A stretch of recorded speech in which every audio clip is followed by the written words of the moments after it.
Welcome back to another TerranScapes video. This video we're going to take a look at the rock casts, and I've done two videos on them, perhaps too in-depth of a video on the rock casts in terms of the molds that were used for them and how I evaluated them, including my own, as well as the casts that have been coming out of the molds, and those are the previous two videos to this one.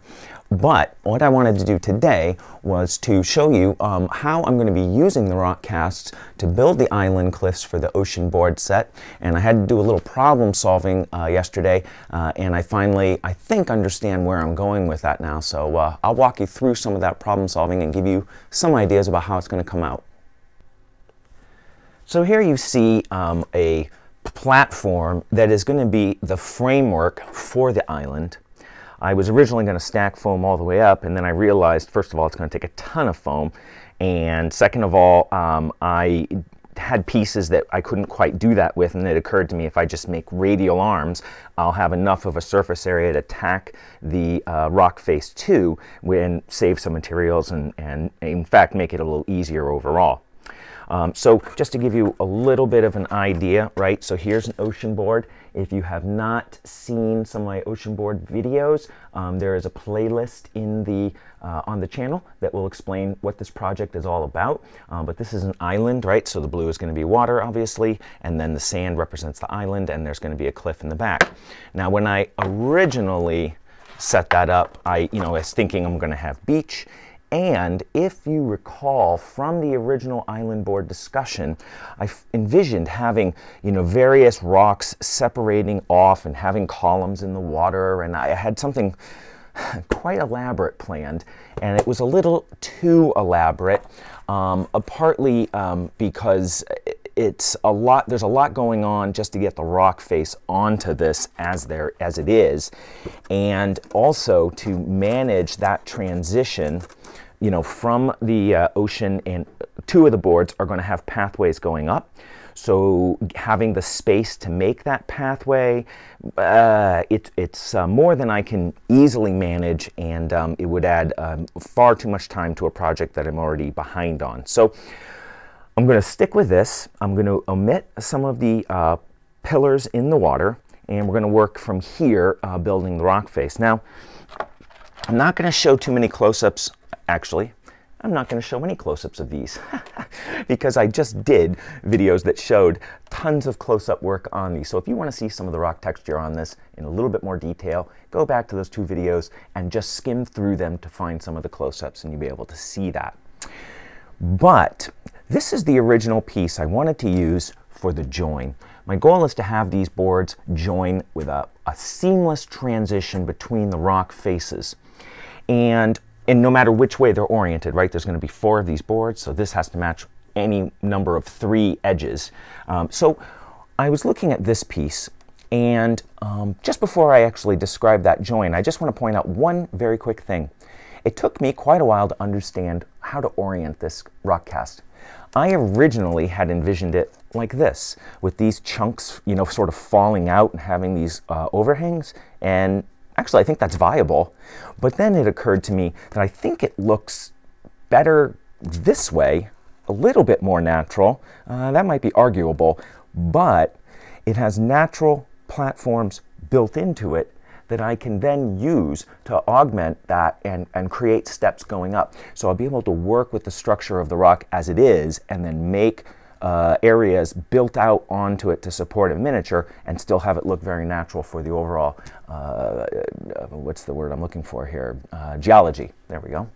So, having said that, this is the orientation I want for the boards, and I wanted to be able to cut it in a way where I could have the joins be an easy cut that doesn't bisect right, something like this where, there's no natural hiding spot. And right here, there's a really nice seam that runs all the way up and down the piece. And if you hold this like this, which is, I think, the way the stratified layers should look, you get a perfect vertical cut on that. So I was like, okay, that's the spot I'm going to go with. So I cut this And we end up with, oh, here we go. All right, bonus points for anybody who knows what that TV show, that soundtrack comes from. Okay, so here it is split. Now, one of the things that I noticed, however, is that the join, now I've melted this, heated it and warped it a little bit, but what happens is the join actually pucks in, all right? And in order to get that to look right, I was having a really hard time getting this to the edge and having these two actually be able to do, right, they're going around a corner, so they actually need to do something more like that. So what I realized, that's a problem. And then my second problem is that if there's any thickness variations between these two spots, it's really going to show as an edge. And this cut actually produced a little, you know, it's a natural fissure, and even if I follow it really well, it's not exactly a straight line. So I played around with this for about an hour, maybe two, trying to figure out what I was going to do.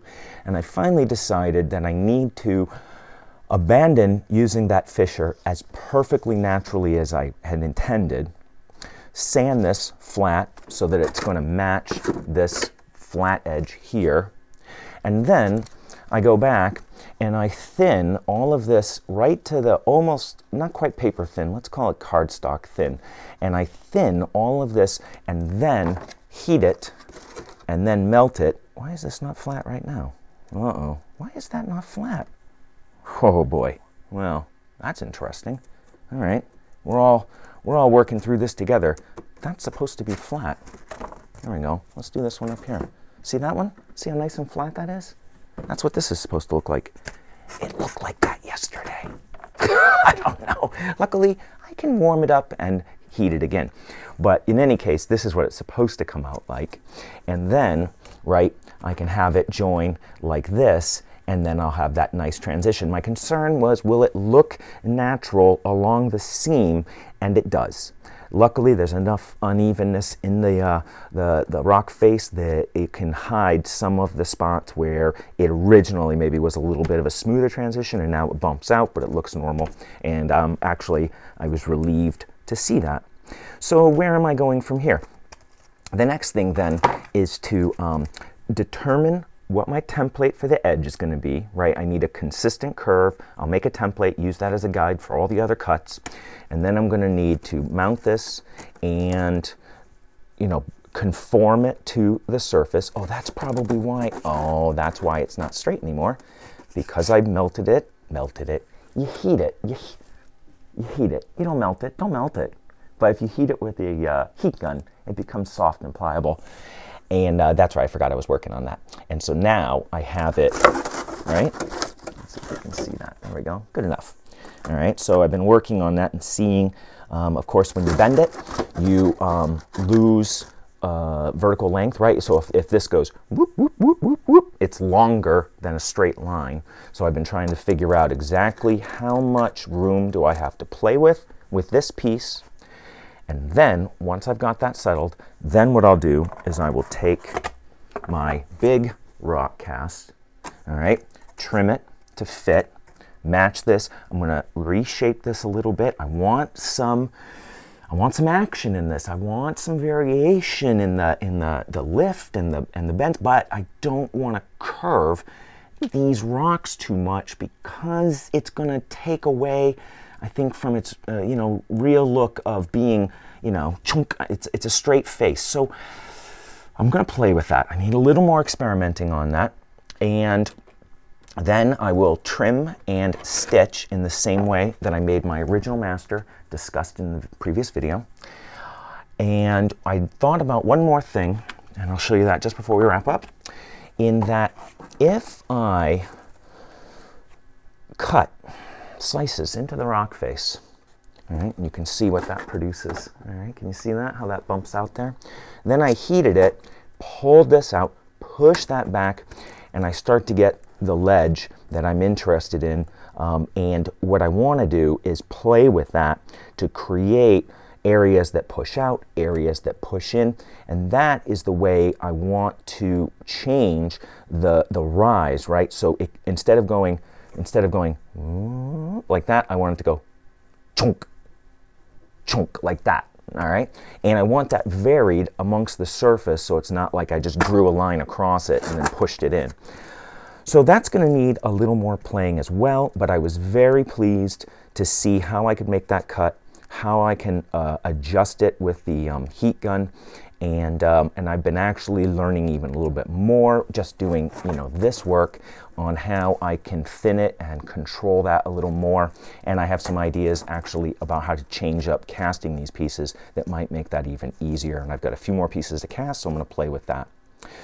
So hopefully that gives you a pretty good idea of where I'm at and the problems that I'm trying to solve.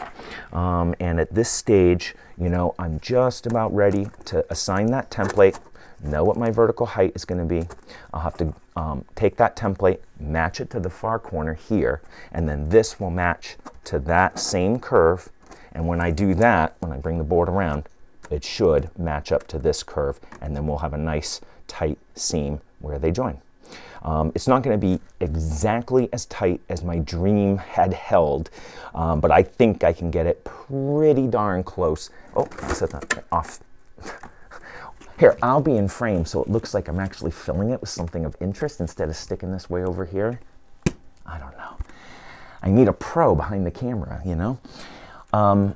In any case, it's not going to be exactly as tight. I mean, I envisioned it. Well, you know me. Some people are beginning to label me as a perfectionist. I'm not sure I understand that, but I was going for perfect. But I'm not going to hit it, but that's all right. It's going to be pretty good when it gets done, and you can even see it just as I hold it, just like this, right? So in this area, right, nice and tight, nice and tight, nice and tight, and this is a gap here because I haven't shaped it to match. So feeling pretty good about it, and it may seem silly, but getting to this point did take a few hours of problem solving, and that's all part of it. Once you get, I'm going to roll right over that phone. In any case, I'm done right here. Let's go to the wrap-up. So that gives you a look at the island and how they are coming along. I have all of the foam cut for them at this point. I have almost all of the casts done for them as well. So they'll start being assembled, and I'm going to alternate between them and doing waves because the waves, you know, it gets a little intense when you do 8 hours of wave work straight in a row, and that's one board. So I'll be flipping back and forth, and you should expect to see more regular progress on this board as I've kind of cleared my plate for the most part, and that's going to be my big focus going forward for the next week or two. So thank you for joining me. I do appreciate it. Hopefully you found something here of interest. If you have questions and comments down below, always welcome, and I will do my best to answer them. I've been kind of doing comment catch-up about once a week, so if I don't immediately reply, I will get to them. And also, I'm going to be shooting a Q&A episode very shortly, and so if you're interested, you know, you don't need that many ums in a sentence. If you're interested in submitting a question for the Q&A, now is a good time to do it, and that will probably be shot in a couple weeks. We'll see. And I've got plenty of other videos coming up, so hopefully you will come back and join me, because I will be back soon with another TerranScapes video.